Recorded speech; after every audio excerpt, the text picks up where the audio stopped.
Hello, hello, hello. Welcome to another episode of the GSMC Wrestling Laureate Podcast, brought to you by the GSMC Sports Network. I'm your host, Eric Rodriguez, here every Monday through Friday, 11 p.m. Eastern Time, 8 p.m. Pacific Time. Always here to talk about professional wrestling. So, hope you guys had a great week. It is Friday. So it's all over. You got the weekend ahead of you. Hope you guys are having, hope you guys have a great, fun, safe, amazing plans with you and your loved ones, friends, family, acquaintances, coworkers, whatever. Just, make the best of the time you got. Basically, is the moral of the story here. Thank you so much for tuning into the GSMC Wrestling Laureate Podcast, brought to you by the GSMC Sports Network. We have a great show for you today on tap. We're going to talk about WWE Smackdown.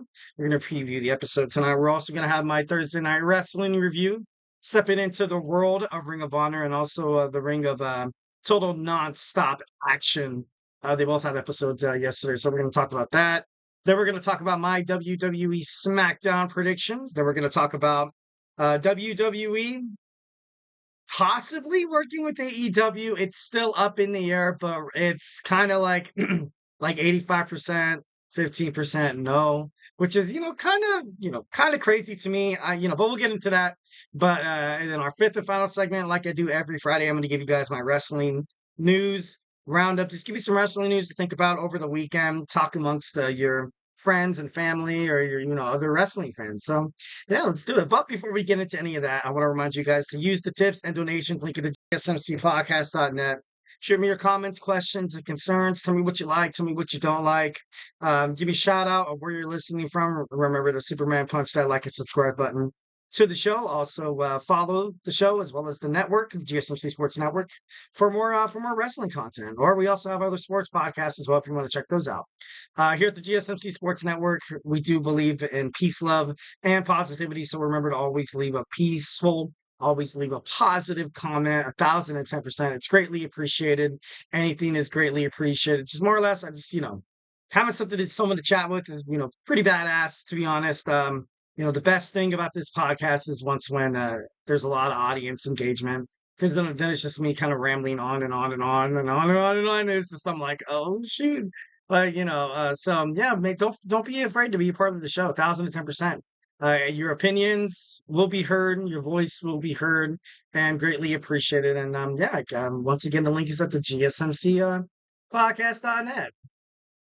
All right, so we have our WWE Smackdown preview. Tonight is the winner go home show, which is how they like to call it, basically the show before the shows. This is the last WWE Smackdown before WWE SummerSlam on Saturday. Obviously, let's start with Logan Paul. Logan Paul is home right now.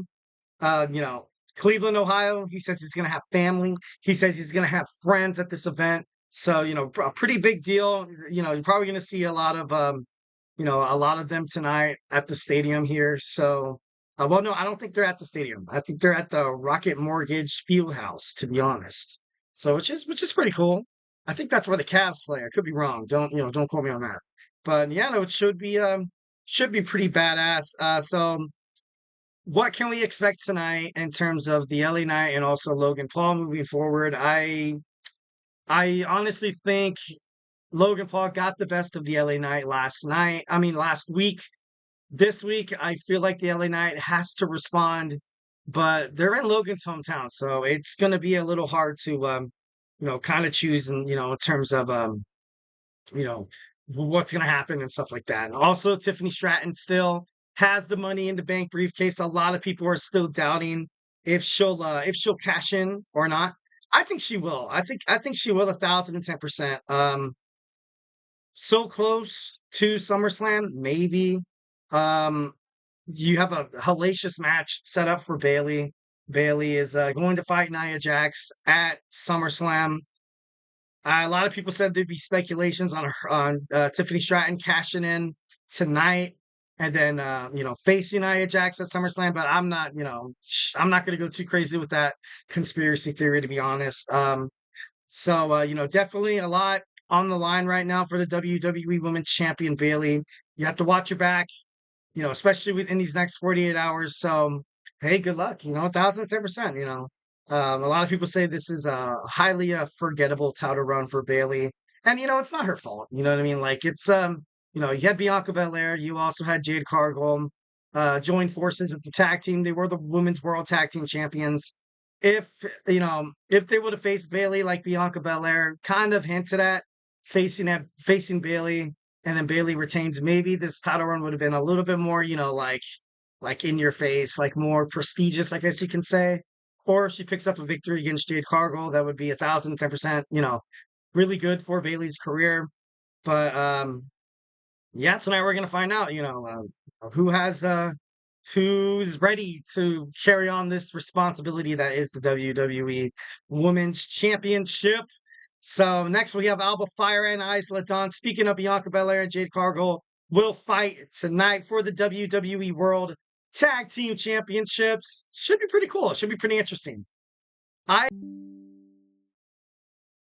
think Alba Fyre and Isla are going to retain. They retained their matches. They defeated Miss Jackson at Last Legend at week 1 of NXT Great American Bash. But is this the perfect time to kind of drive a wedge between Bianca Belair and Jade Cargill? This is their last, this is the rematch clause. I I definitely think in the future these girls will go head to head with each other. Would be interesting to see if something happens tonight, something falls out tonight when maybe they're like, oh, let's just have a friendly competition match inside the ring, find out who's better than who. Tomorrow night on SummerSlam. I feel like, just to add a couple more matches, because last SummerSlam there was 9 matches. This SummerSlam there's only 7. So I don't know. I think that's a pretty good idea. I think that would really excite the fans, really get the WWE universe, going in terms of that. And it would show like whoever wins, is definitely the number one contender for either, Nia Jax, or if Bailey retains. It'd be kind of cool to kind of see, Nick Aldis do something in that matter. Next, we have D.I.Y, Tommaso Ciampa, and Johnny Gargano take on the Bloodline for the WWE Tag Team Championships. Uh, I, hmm, if they win tonight, I feel like that's going to be huge. I feel like it's going to be huge because leading up to November, which is essentially 2 months away, trying to build up the War Games match at at Survivor Series, this new Bloodline versus old Bloodline. If the tag team titles are won tonight by Tama Tonga and Jacob Fatu, it would kind of leave more of an open idea, or more, no, that's not the right wording, more of unpredictable nature that could become of the WWE Undisputed Championship match between Cody Rhodes and Solo Sikoa. I think that would definitely help Solo's case 1,010%. It'd get people to be like, okay, now the now the Bloodline's taking all the gold again. And, but if they lose tonight, which I kind of hope they do, to be honest, you had D.I.Y, Tommaso Ciampa, Johnny Gargano. They bounced inside of NXT, back to the main roster, and then back down. Then they had a feud with each other where they beat the crap out of each other. Then they ultimately, joined forces again to become a dominant tag team on NXT. Then they make it back to the main roster to win the tag team titles, to defeat Austin Theory and Grayson Waller. Just to lose against the Bloodline, it seems like a lot. It seems like a lot to ask for. Definitely 1,010%. With D.I.Y holding the championships, I think there's not much of a stronghold that WWE and the Bloodline would kind of have, because if they win the titles, the Bloodline's going to be dominant again. And who's going to be able to defeat the most impressive superstar that's debuted in like forever, Jacob Fatu, and then Tama Tonga and Tonga Loa have been, pretty damn impressive in itself. Should be, I can't put my finger on it. I have WWE Smackdown taped.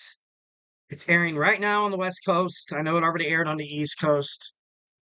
So I don't know. It should be. I'm 1,010% looking forward to it. Lastly, we have Solo Sikoa going face to face with Cody Rhodes. Will Cody Rhodes have backup tonight? Maybe. Randy Orton comes back, Kevin Owens.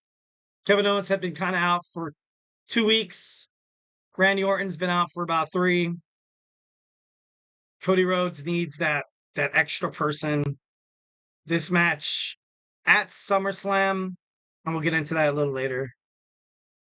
I feel like it's kind of going to be not exactly like the WrestleMania 40 match, because you can't, mimic 2 matches like that. That would just be absurd.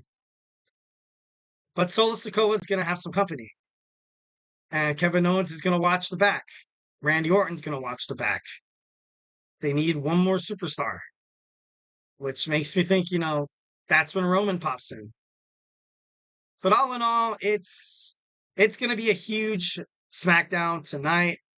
Obviously, we also have more things heading toward with Michin, Nia Jax, and Tiffany Stratton, and also Santos Escobar. We also have Legado del Fantasma. Probably getting some bookings, maybe something with Chelsea Green. Perhaps what to expect from SmackDown. It's win or go home tonight. We're at Cleveland, Ohio. So yeah, honestly, it's kind of up in the air, which is the best kind of wrestling. All right, now we're going to move on to my Thursday wrestling roundup. We're going to talk about TNA. We're going to talk about Ring of Honor when we come back. So hey, stay tuned.